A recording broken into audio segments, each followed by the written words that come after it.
Donald, piss off. But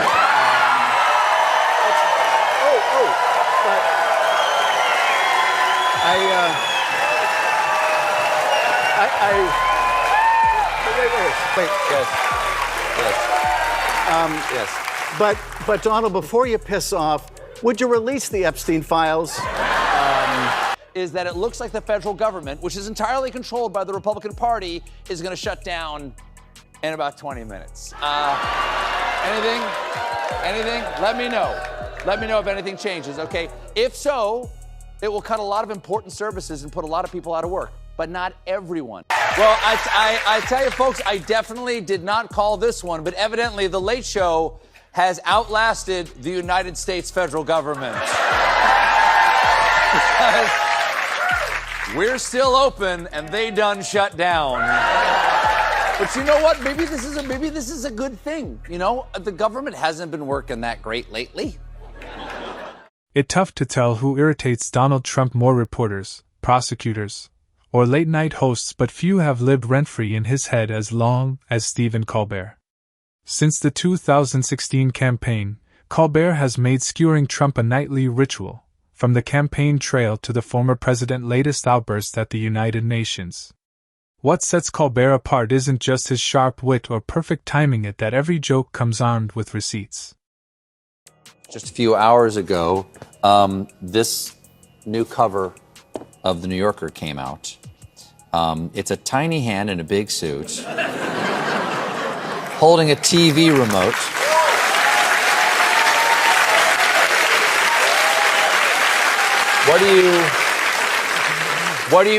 Anything Some you want? guy who watches TV, I guess. Yes. I think. What would you like people to take from this? So the artist is Barry Blitt, who is a kind of a cartoonist genius, really. Kind of like Thomas Nast for our generation.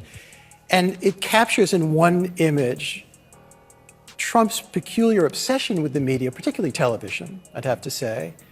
And, the buttons say mute, pause, stop, stifle, silence, shun, sack, banish, and so on. And it's funny, haha, but it's also very real. This is what's going on. Every joke Colbert cracks doubles as a fact check, and that's exactly what drives Trump up the wall. But before we get into the details, do us a quick favor. Like and subscribe to America Facticity, where we deal in facts, not fluff.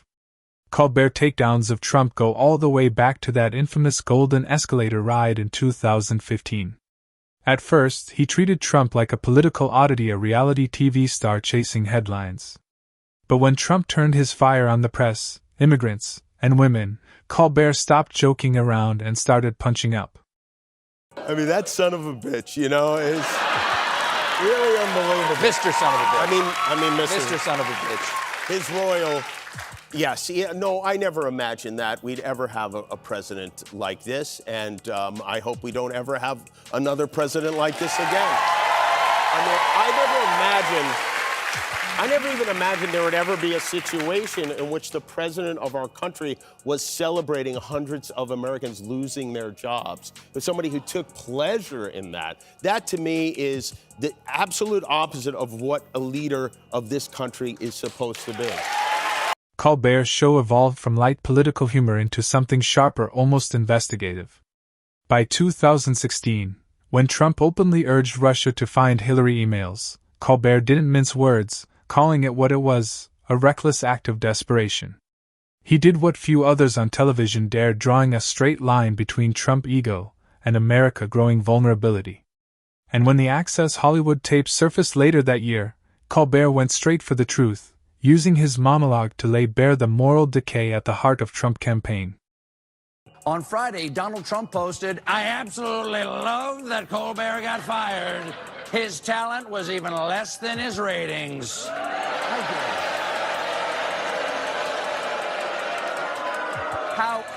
How dare you, sir?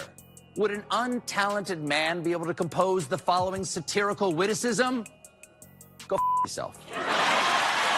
Colbert threw a verbal haymaker that sent Trump's supporters into a fury and his critics to their feet. Complaints poured into the FCC, but Colbert didn't back down. He stood by every word and even turned the backlash into a civics lesson, reminding America that free speech means the right to mock those in power. If you can't joke about power, he later said, you don't live in a democracy, you live in an audition for dictatorship. That line would go on to define the spirit of resistance during the Trump years. He loves a rally crowd, but traditionally, the senior leadership of the U.S. military never claps for political speeches. That's the tradition. They're supposed to be nonpartisan and sit there stone-faced. It's like doing stand-up for Easter Island heads. So Trump didn't love the crowd. I've never walked into a room so silent before. You know what? Just have a good time. And if you want to applaud, you applaud. And if you want to do anything you want, you can do anything you want. And if you don't like what I'm saying, you can leave the room. Roger that.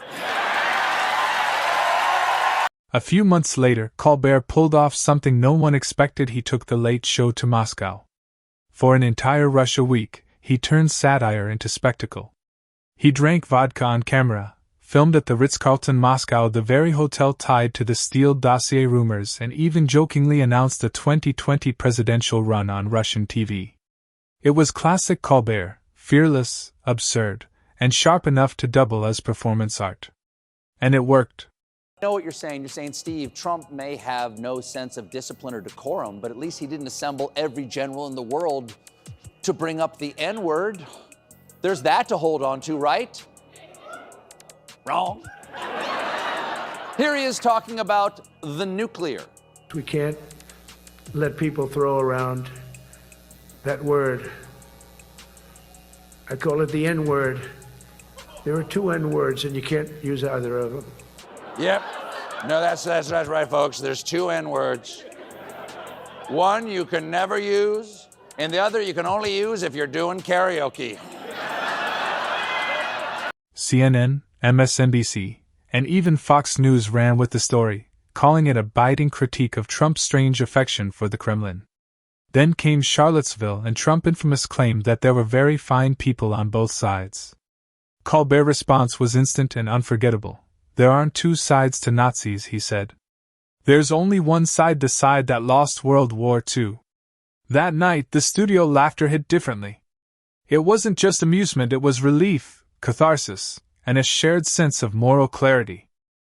Office. He's been waging a campaign of vengeance against his enemies, who he believes have been trying to take him down. Now he's focused all of his rage on the one foe who refused to take him up, and that is the UN escalator.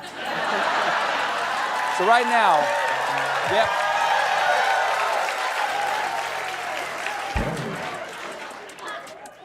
Let's take a fond look back at what happened on Tuesday.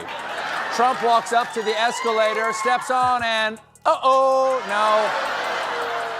That sudden stop was a close call, especially for the First Lady, because he almost touched her. Colbert wasn't just mocking Trump, he was reminding America that decency and reason aren't partisan ideas. Then came the 2017 Emmy Awards, where Colbert hosted and took his trademark wit to a global stage. He skewered Trump's fixation on TV ratings, pointing out how that obsession had followed him all the way to the Oval Office. The Emmys used to be watched by millions, Colbert joked. Now they're just tweeted about by one very angry viewer. Look, I know how numb we've become, but it's not normal. No other candidate for the presidency has ever had to pause his campaign to defend himself in multiple courts. And I would like to point out that in all 7 of his cases, no one doubts that he did these things.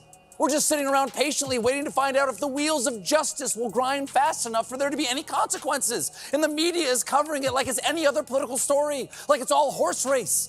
But in this horse race, one of the horses is old.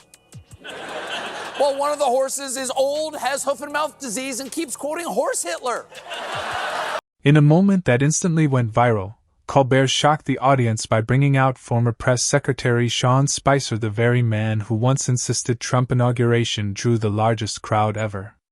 Together, they mocked the lie right in front of Hollywood elite. Trump, reportedly watching live, was furious. By morning, he was ranting on Truth Social about elitist losers. But Colbert didn't let up. As Trump legal troubles mounted, he transformed the nightly news into a running comedy saga, equal parts satire and accountability. Carr went on a podcast yesterday afternoon and described Jimmy's comments as the sickest conduct possible. Wow, those are strong words. I mean, Jimmy must have really been off the rails. I mean, completely out of control, truly psychotic. Let's see what he said.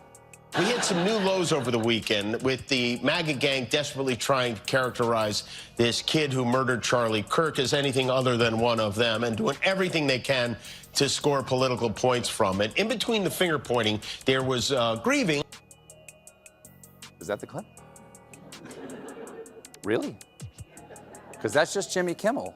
I mean, given the FCC's response, I was expecting something more, provocative. That's like hearing that Playboy has a racy new centerfold and finding out it's just Jimmy Kimmel.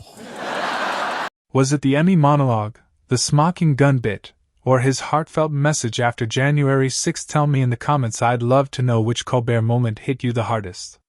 And if you're new here, make sure to subscribe to America Facticity for more fact-based, fearless storytelling that cuts through the noise.